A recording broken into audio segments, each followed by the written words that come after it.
LG Q6 dolazi kao odgovor na slabu prodaju modela G6, a vodi se dizajnerskim smjerom LG-a, a u budućnosti ćemo ga sve više sretati.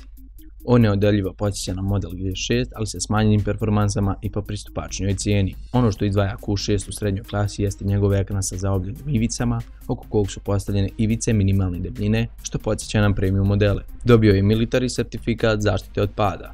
Kod ovog modela je izostavljen senzor otiska prsta, što je sigurno mana pored konkurencije.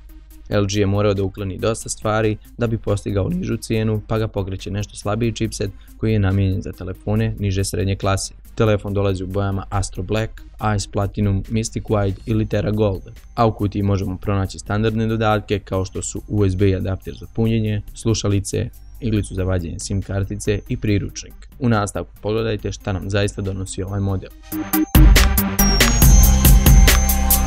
Ekran Q6 modela je vjerovatno i najzanimljivija stvar na njemu s obzirom da je ovo telefon srednje klase. Sadrži 5,5-inčni Full View display sa Full HD Plus rezolucijom koja prikazuje 2160 sa 1080 piksela.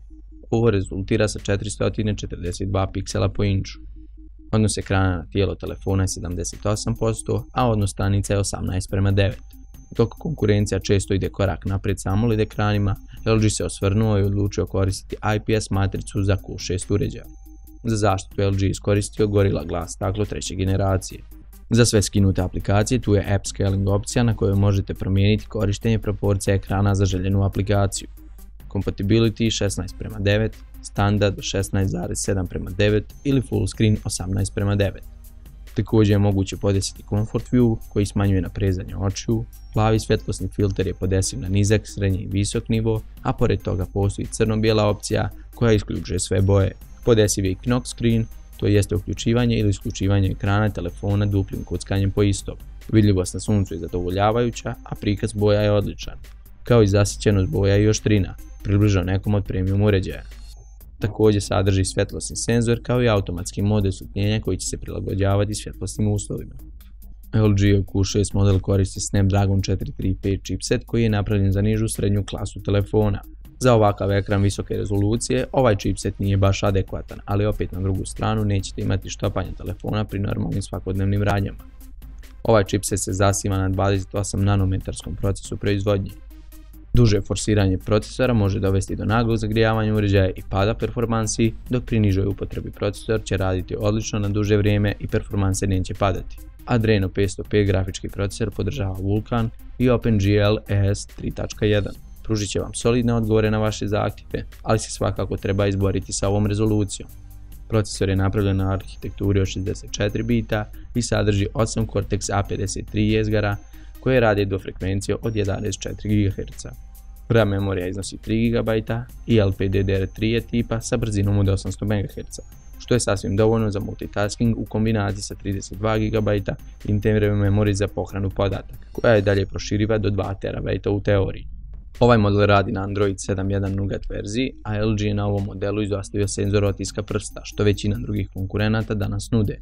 Korištenje uređaja je sasvim tečno, a početnik kao i ekran zaključavanja i teme su podesivi na mnogo načina, kao i softverske tipke, koje možete podešavati po volji, a moguće je dodati screenshot tipku kao četvrtu. Sa 13 megapikselnom kamerom na poleđenim uređajima mogu se napraviti fotografije sa dobrom oštrinom i živopisnim bojama. Pored kamere se nalazi LED bljeskalica, otvor blenda iznosi f2.2 i propustit će optimalan iznos svjetla na CMOS senzor. Možemo vidjeti jednu od opcija koja je tu bila i na G6 modelu, kao što je Square mod fotografisanja, pri čemu je pola ekrana rezervisano za pregled uslikanih fotografija, a druga polovica za uživo gledanje kroz objektiv. Podržava auto, panorama ili režim fotografisanja hrane. Na kameri možemo sresti i male zelene autofokus kockice koje nam prikazuju autofokus tačke. HDR je također podržan, a video se bilježi u maksimalnoj 1080p rezoluciji sa 30 frameova po sekundi. Na drugoj strani telefona se nalazi prednja kamera sa 5 megapiksela, a video se također bilježi u 1080p Full HD rezoluciji. Ako ste u pokretu, opcija Steady Recording će stabilizovati snimke, a radi se o optičkoj stabilizaciji koja je daleko naprednija od elektronske.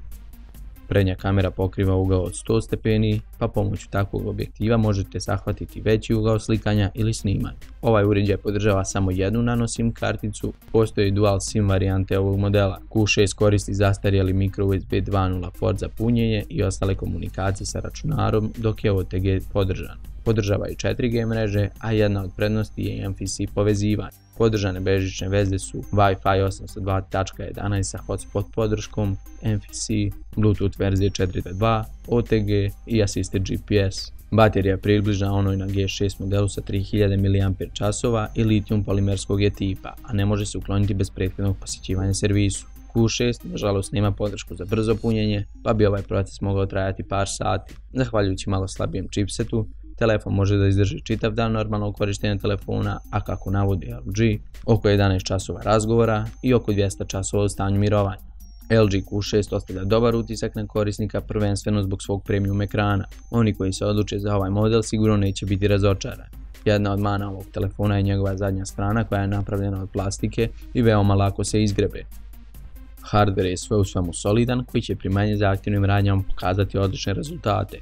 Vrijeme punjenja bi moglo da vam oduzme malo više vremena, pa mu to uzimamo kao manu zbog nedostatka brzog punjenja. Telefon uglavnom istupa ispred konkurencije za srednju klasu svojim dizajnom sa razumnom cijenom.